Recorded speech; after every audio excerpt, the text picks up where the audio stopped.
Congress BRS పార్టీలకు తామే ప్రత్యామ్నాయం అని చెప్పుకునే భారతీయ జనతా పార్టీ పరిస్థితి తెలంగాణలో అస్తవ్యస్తంగా మారిందన్న ప్రచారం జరుగుతోంది.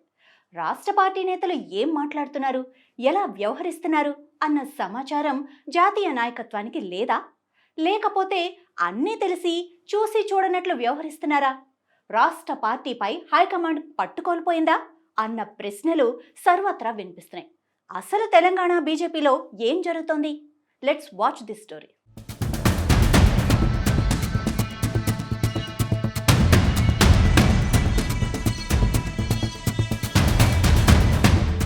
తెలంగాణ బీజేపీలో పరిస్థితులపై జాతీయ నాయకత్వం ఎందుకు స్పందించడం లేదో అర్థం కావటం లేదని పార్టీ శ్రేణులు సైతం ఆశ్చర్యం వ్యక్తం చేస్తున్నాయి.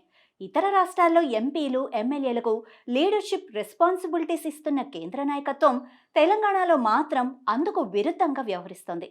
రాష్ట్రంలో 18 మంది ఎంపీలు, ఎమ్మెల్యేలు, ఎమ్మెల్సీలుగా ఉన్నా వారిలో ఎవరికీ అధ్యక్ష బాధ్యతలు ఇవ్వలేదు. పార్టీ వ్యవహారాలు పూర్తిగా తమ చేతుల్లో ఉండేలా కొందరు తెర వెనుక మంత్రాంగం నడిపించడంతోనే ఇలా జరిగిందని బీజేపీలోని కొందరు మాట్లాడుకుంటున్నారు. అందుకే రామచంద్రరావుకు అధ్యక్ష బాధ్యతలు అప్పజెప్పారని చర్చించుకుంటున్నారు. బలమైన నాయకత్వం ఉంటేనే పార్టీ బలోపేతమవుతుందని, లేకుంటే ప్రజల మనసుల్లో నుంచి వెళ్లిపోతుందని కార్యకర్తలు ఆవేదన వ్యక్తం చేస్తున్నారు. స్థానిక సంస్థల ఎన్నికల వేళ నాయకుల మధ్య పంచాయతీ, ఆధిపత్య పోరు ఎక్కడికి దారితీస్తుందోనని పార్టీ కేడర్ సైతం ఆందోళనలో ఉన్నట్లు తెలుస్తోంది. అలాగే కొనసాగితే భవిష్యత్తులో అధికారంలోకి వస్తామన్న ఆశలు అడియాసలేనా అన్న అనుమానం పలువురు నాయకుల్లో వ్యక్తమవుతోంది. ఎంపీ ఈటెల రాజేందర్ సైతం దీనిపై బహిరంగంగానే మాట్లాడుతున్నారు. ఎంపీగా గెలిచిన తర్వాత తనకు కేంద్ర మంత్రి పదవి వస్తుందని, లేదా రాష్ట్ర అధ్యక్ష పదవైనా ఇస్తారని ఈటెల ఆశించగా ఆ రెండింటిలో ఏ ఒక్కటి ఆయనకు దక్కలేదు. పదవులు ఎందుకు ఇవ్వలేకపోయామన్న విషయాన్ని సైతం కేంద్ర నాయకత్వం ఆయన్ను పిలిచి చెప్పకపోవడంతో ఆయన అనుచరులు, అభిమానులు తీవ్ర నిరాశ చెందారు. సొంత నియోజకవర్గమైన హుజూరాబాద్లో ఈటెలను ఇరుకున పెట్టేలా, అవమానించేలా సొంత పార్టీ నేతలే వ్యవహరిస్తున్నారని ఆయన అనుచరులు ఆరోపిస్తున్నారు. మరోవైపు కేంద్ర మంత్రిగా ఉన్న బండి సంజయ్కు స్థానిక నియోజకవర్గంలో పర్యటించే స్వేచ్ఛ లేదా అని ఆయన అనుచరులు సైతం ప్రశ్నిస్తున్నారు. ఇతర నాయకులు బీజేపీలోకి రాకుండా పార్టీలో కొందరు నేతలు వ్యవహరిస్తున్న తీరుపై చేవెళ్ల ఎంపీ కొండా విశ్వేశ్వరరెడ్డి సైతం అసహనం వ్యక్తం చేస్తున్నారు. లోకల్గా పార్టీ బలోపేతం కావటం ఇష్టం లేదా అంటూ ఆయన బహిరంగంగానే ప్రశ్నిస్తున్నారు.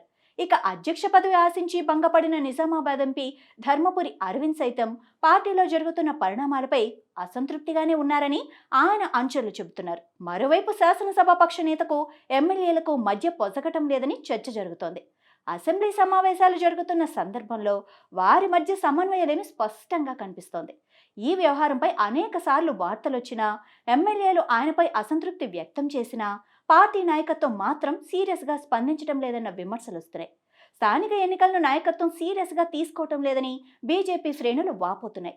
ఎంపీలుగా గెలిచి కేంద్రంలో అధికారంలో ఉంటే సరిపోతుందా?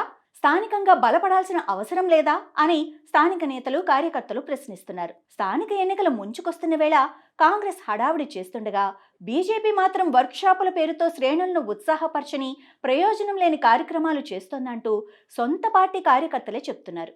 జెడ్పీటీసీ ఎన్నికల్లో ఈసారైనా సింగిల్ డిజిట్ దాటుతామా అన్న అనుమానాలు వ్యక్తం చేస్తున్నారు. స్థానిక సంస్థల్లో పార్టీ ప్రతినిధులను గెలిపించుకోవటం ద్వారానే క్షేత్రస్థాయిలో బలోపేతమవుతామని, స్థానికంగా పార్టీ బలంగా లేకపోతే రాష్ట్ర స్థాయిలో ఎలా బలంగా మారుతుందని ప్రశ్నిస్తున్నారు. కింది స్థాయిలో పార్టీ బలంగా లేకున్నా పర్వాలేదన్న రీతిలో నాయకత్వం వ్యవహరిస్తుందని విమర్శిస్తున్నారు.